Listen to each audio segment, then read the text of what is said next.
સહજાનંદ સ્વામી મહારાજની જય. શ્રી સ્વામિનારાયણ ભગવાનની જય. શ્રી સ્વામિનારાયણો વિજય તેત્રામ. મહામુક્ત સ્વામી શ્રી આધારાનંદ મુનિ કૃત શ્રી હરિચરિત્રામૃત સાગર પૂર 12મું. 11 પૂર ગઈકાલે આપણે સમાપ્ત થયા. હવે 12મા પૂરની શરૂઆત થાય છે. શ્રી સહજાનંદ સ્વામી કે પદ પંકજ ધરી પાય.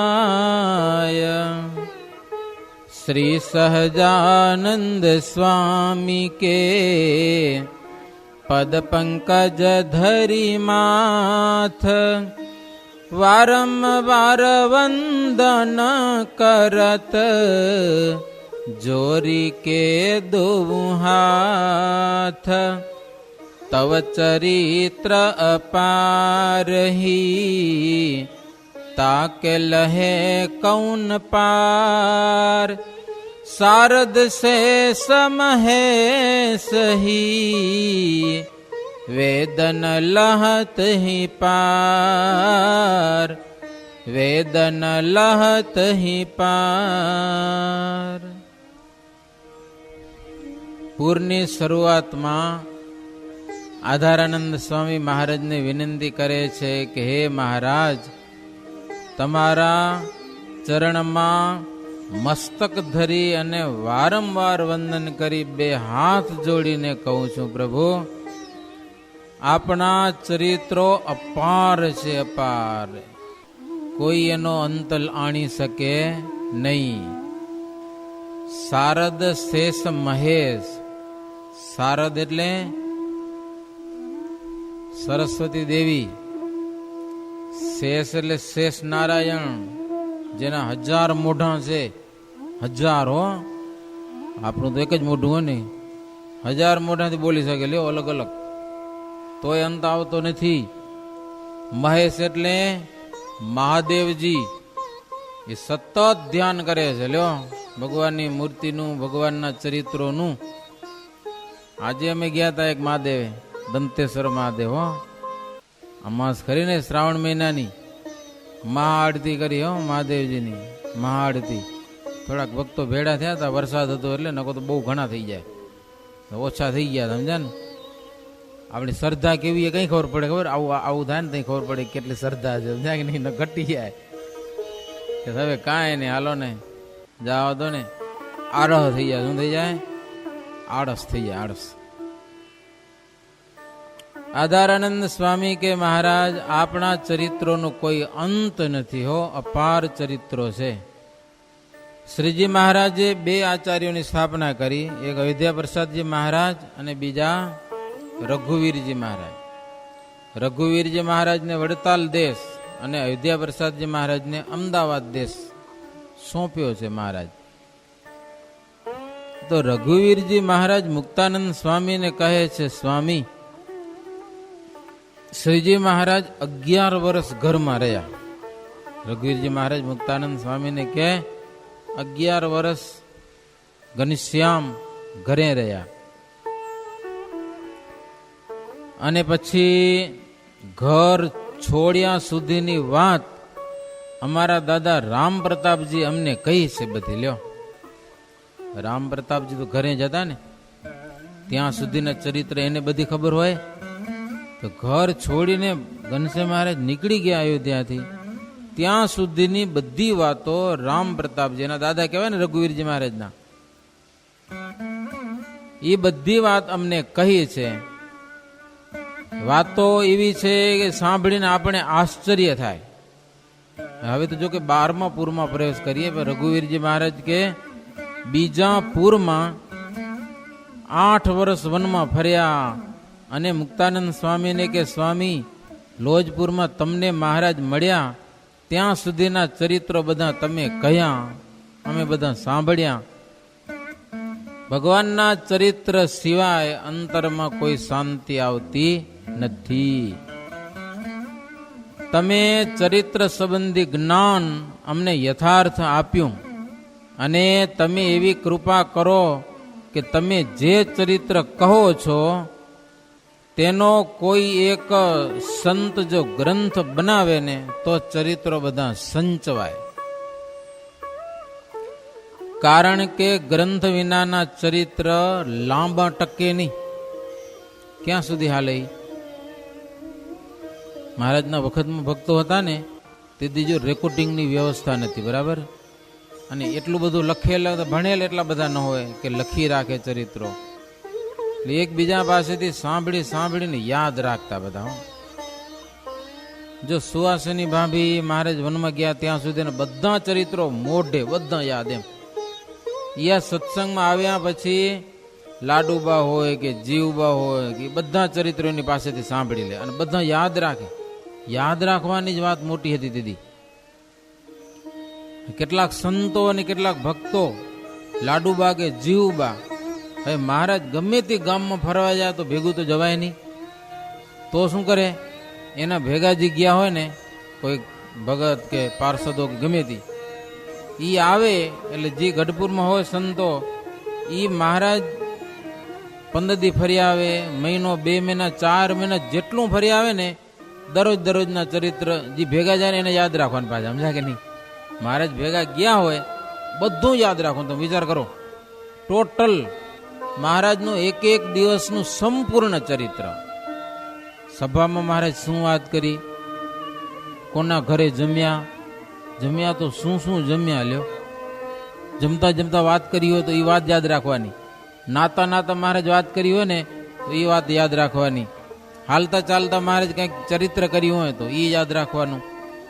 1-2 દિવસનું નહીં, 15 દિવસનું, મહિનાનું, એ બધું યાદ રાખીને એકબીજાને પૂછીને એમ ચરિત્રો બધા યાદ રાખતા હતા.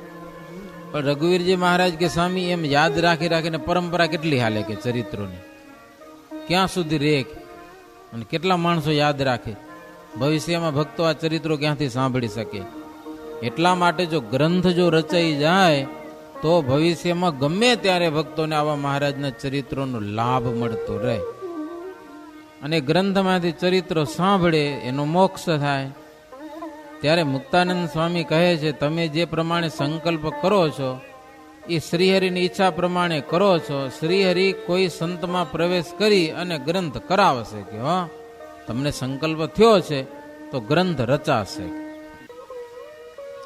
મુક્તાનંદ સ્વામી કે જો હું ભગવાનના ચરિત્રો કહું છું અને જ્યાં સુધી મહારાજના ચરિત્રો કહીશ ત્યાં સુધી જ મારું જીવન રહેશે. મહારાજના ચરિત્રો મહારાજ ધામમાં જ્યાં સુધી હું પહોંચ્યા એટલે મારે ધામમાં જવું હોય એ નક્કી હતું. કથા કરતા પૂરી થઈ જાય એટલે ધામમાં જવા નક્કી હતું. સ્વામી કે હું ચરિત્ર કહીને ભગવાનના ધામમાં જાઉં છું, ત્યાં તમારી વિનંતી મહારાજને કરીશ. ક્યાં? અક્ષરધામમાં. હો, તમારી વાત કહીશ. અને શ્રીહરિ બધું જાણે છે, છતાંય કહેવા અને સાંભળવાની એક રીત છે, બરાબર ને? ભગવાન તો અંતર્યામી છે, છતાંય હાથ જોડવા પડે, આપણે વિનંતી પ્રાર્થના કરવી પડે. જાણે છે છતાંય એક રીત છે. શ્રીહરિના ચરિત્ર મુક્તાનંદ સ્વામીને જેટલા યાદ હતા તેટલા ભાવથી હરિજનોને સ્વાદ આવે તેમ કહ્યા.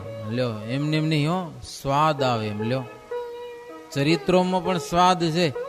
આપણે ખાવાની વાનગીમાં સ્વાદ હોય ને, એમાં વાર્તામાં પણ સ્વાદ આવે છે. વાર્તા કરવાની પણ અલગ અલગ રીતિ છે. કેવા ભાવથી તમે વાર્તા કરો છો એ પ્રમાણે વાર્તામાં સ્વાદ આવે, સાંભળનારાને મજા પડે. મુક્તાનંદ સ્વામી જેમ ભક્તોને સ્વાદ આવે એવી રીતે ચરિત્રો કહ્યા. જેમ હલવાઈ પકવાન કરે છે એ બધાની એક રીત હોતી નથી. હોય તો લોટ, ખાંડ ને ઘી હોય, બીજું હોય મેં ગયો તો મસાલા નાખે, પિસ્તા બદામ એલચી નાખે. પણ બનાવવાની રીત જુદી હોય. કોઈક બનાવે તો માલ એવો સ્વાદિષ્ટ થાય અને કોઈક બનાવે તો ખાવાની ઈચ્છા ન થાય. થાય કે ન થાય? આપણે બનાવતા ફેરફાર થઈ જાય કંઈક તો મેળ ન પડે એમાં. મુક્ત મુનિની વાત કલ્પતરુ અને ચિંતામણી સમાન છે. નારદ મુનિની પેઠે મુક્ત મુનિ શ્રીહરિનું સમગ્ર હાર્દ જાણતા. મુક્ત મુનિ જ્યારે બધા ચરિત્રો કહી રહ્યા ત્યારે અતિ પ્રસન્ન થઈને જેવા શ્રીહરિને દીઠા હતા એવા અંતરમાં ધાર્યા. હવે જાઉં ધામમાં, ચરિત્રો કહેવાઈ ગયા. ત્યારે દિવ્ય મૂર્તિના દર્શન થયા. મૂર્તિમાં મન એક તાન થયું અને શરીરનું ભાન ભૂલ્યા. હરિની ઈચ્છાથી દિવ્ય આકાર પ્રાપ્ત થયો. શ્રી હરિએ લાવેલા વિમાનમાં બેસાડ્યા. ધામમાં મોટા મોટા મુક્તો રામાનંદ સ્વામી, સંતદાસજી, રામદાસ સ્વામી વગેરે અગણિત મુક્તો સાથે હતા. ઈચ્છારામભાઈ તથા પર્વતભાઈ પણ સાથે હતા. લ્યો, સૌ મુક્તો જય જયકાર બોલતા હતા. વાજતે ગાજતે અક્ષરધામમાં શ્રી હરિએ મુક્તાનંદ સ્વામીને ધામમાં લઈ ગયા, પોતાની સેવામાં રાખ્યા. પછી મુક્તાનંદ સ્વામી એક વાત લઈ ગયા હતા અક્ષરધામમાં જઈને. મુક્તાનંદ સ્વામીએ શ્રીહરિને વિનંતી કરી કે મહારાજ, ભૂમિ ઉપર તમે જે ચરિત્રો કર્યા છે એ લખ્યા વિના મોક્ષ ભાગી જનો કેવી રીતે જાણી શકે? હું બધા ચરિત્રોની વાત તો કરી આવ્યો છું. મુક્તાનંદ સ્વામી કે બધી વાત કરી છે, પણ લખ્યા વિના ટકે નહીં. એટલે શ્રીહરિ કહે, સંતો ઘણા બધા છે ને હજી ત્યાં, નિષ્કુળાનંદ સ્વામી, પ્રેમાનંદ સ્વામી, સિદ્ધાનંદ સ્વામી, તેમની પાસે અમે ગ્રંથ કરાવીશું. સારામાં સારો ગ્રંથ થાશે અને બધાને સાંભળવા મળશે. નિત્યાનંદ મુનિ અને ગોપાળાનંદ સ્વામી એ બે સંત અતિ સમર્થ છે, અને એ બે જણા બેઠા છે ત્યાં સુધી તો કાંઈ વાંધો નથી સત્સંગમાં, અને પછીથી ગ્રંથ રચાશે. કે બ્રહ્માનંદ સ્વામી છે એ પણ બહુ સમર્થ છે, પણ એ થોડા દિવસમાં મહારાજ કે એ તો હાલ આવશે, અહીંયા કરીને રહેવાના નથી, બહુ લાંબુ લ્યો. મહારાજ કે અમે સત્સંગી જીવન ગ્રંથ રચાવેલો છે, એ પણ છે ગ્રંથ. આ ગ્રંથ તો બહુ મોડો થયો. મહારાજ ધામમાં ગયા પછી ઘણા વર્ષો પછી આની શરૂઆત થઈ. લગભગ 26, 27, 28 વર્ષ પછી શરૂઆત થયો.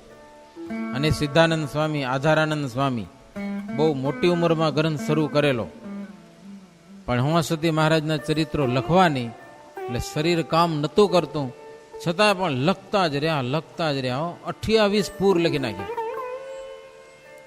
પણ પછી લખતા જ ધામમાં લઈ ગયા. મહારાજના 5 વર્ષના ચરિત્રો બાકી રહી ગયા. લાગટ લખ્યું, 5 વર્ષના ચરિત્રો બાકી રહી ગયા. એવો આ ગ્રંથ છે. હવે મુક્તાનંદ મુનિએ અહીંયા રહીને જે ચરિત્ર કયા હતા તેમાંના જે હવે પછીના ચરિત્રો છે એની કથા કરીએ. ભાદરવો માસ બેસતા ગઢપુરથી શ્રીહરિ અશ્વ ઉપર બેસીને 10-12 પાર્ષદો સાથે ચાલ્યા. કાઠીજનને કોઈને સાથે લીધા નહીં. લ્યો, કાઠીઓ કોઈને નહીં ન લીધા, કારણ કે નહીં તો દેશભંગ થશે એમ શ્રીહરિ જાણતા હતા. કાઠી લોકો ઉપર થોડોક ભાર હતો, મહારાજ એને લીધા નહીં. અને સંતોને સોરઠમાં ફરવા મોકલી દીધા. મુકુંદ બ્રહ્મચારીને સાથે રાખ્યા. અને શ્રીહરિ કરિયાણા ગામ, ખંભાળા, ત્યાંથી કોટડા, ત્યાંથી સરદારમાં આવ્યા. ત્યાંના રાજાને કાઠીઓ ઉપર થોડુંક હેત હતું. કાઠીનો ગરાસ એ ખાતા હતા. હરિભગત વિનાના કાઠીઓ બધા ગામ લૂંટી લાવતા. એ બધા ચોર હતા બધા. હરિભગતજી થયા હતા ને એ ધંધો મૂકી દીધો, પણ નતા થયા ને એ તો હજી ચોરીઓ કરતા હતા. આખા ગામ લૂંટી આવતા તમારા. એટલે રાજાના કોઈ કારભારી હતા, તેણે કાઠીના ગરાસ બધાના બંધ કરી નાખ્યા. નદીઓ કે ચોર છે બધા કેમ, અને ગરાસ બંધ કર્યા.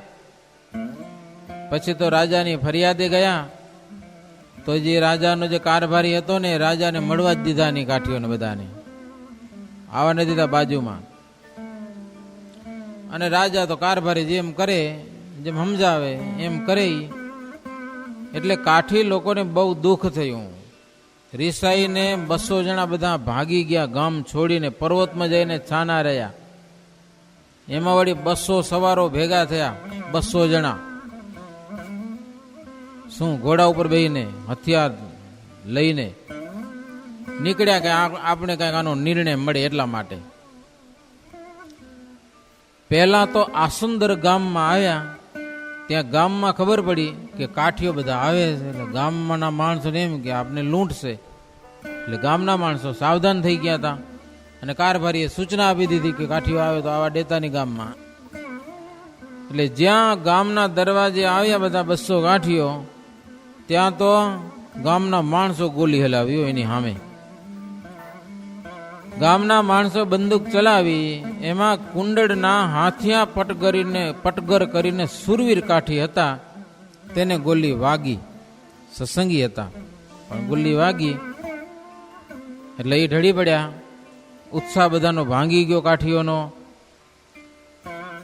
હરિભગત હતા એટલે શ્રીહરિનું નામ જપવા લાગ્યા. ગોલી લાગી, પડી ગયા, પણ સ્વામિનારાયણ સ્વામિનારાયણ સ્વામિનારાયણ સતત નામ ચાલુ રાખ્યું. હો, હાથિયા પટગર ગામ કુંડળના હતા. દેહમાંથી પ્રાણ ગયા ત્યાં સુધી ધૂન ચાલુ રાખી. લ્યો, ઓચિંતાનું કંઈક થઈ જાય ને તો ભગવાનનું નામ ભૂલવું નહીં, સતત ચાલુ રાખવું, એમાં જીવનું કામ થઈ જાય. એની માં રાયબાઈ હતા. એમણે જ્યારે પુત્રની વાત સાંભળી એટલે સત્સંગના પ્રતાપે કરીને એને બહુ શોક ન થયો. એની માને એનો દીકરો ધીંગાણામાં મૃત્યુ પામી ગયો. મનમાં ડોસી એમ માન્યું કે મારા કરતા વેલો ભગવાનના ધામમાં પહોંચી ગયો એટલે ભાગ્યશાળી બની ગયો, કે ધામમાં પહોંચી ગયો એમ.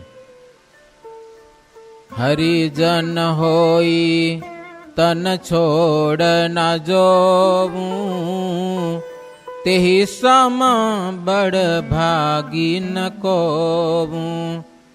મનુષ્ય દેહ કો ફલ હે ઇતનો, હરિજન હોઈ કે મરના તિતનો. હરિજન ભય બિના મરત જેતા, બાઈ કહે સો કસો કર નહે તેતા.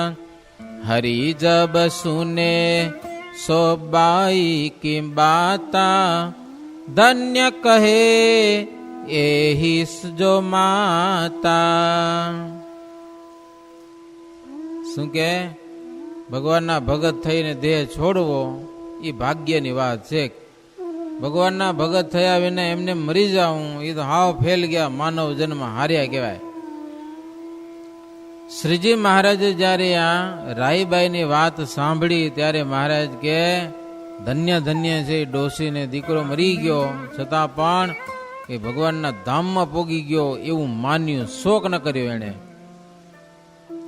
અને મહારાજે તેના સત્સંગને પ્રમાણ કર્યો છે. એવી સમજણવાળા હરિભગત સત્સંગમાં મુક્તની સમાન છે.